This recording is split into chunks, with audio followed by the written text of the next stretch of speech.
Chronicles 5.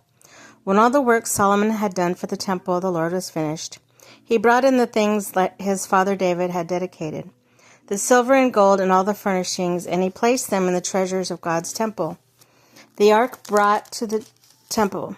Then Solomon summoned to Jerusalem the elders of Israel, all the heads of the tribes, and the chief of Israelite families, to bring up the ark of the Lord's covenant from Zion, the city of David. And all the Israelites came together in the king at the time of the festival in the 7th month. When all the elders of Israel had arrived, the Levites took up the ark, and they brought up the ark and the tent of meeting and all sacred furnishings in it. The Levitical priests carried them up. And the king Solomon and the entire assembly of Israel that had gathered about him were before the ark, sacrificing so many sheep and cattle that they could not be recorded or counted. The priests then brought up the ark of the Lord's covenant into its place in the inner sanctuary of the temple, the most holy place, and put it beneath the wings of the cherubim. The cherubim spread their wings over the place of the ark and covered the ark and its carrying poles. These poles were so long that their ends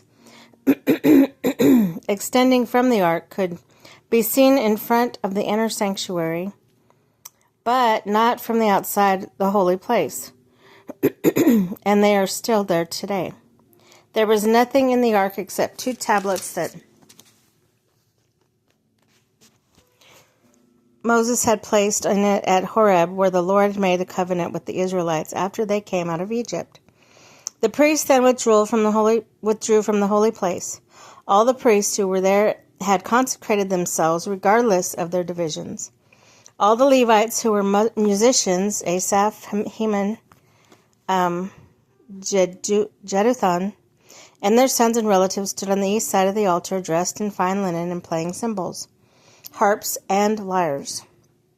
They were accompanied by 120 priests sounding trumpets. The trumpeters and musicians joined in unison and to give praise to the Lord and thanks to the Lord.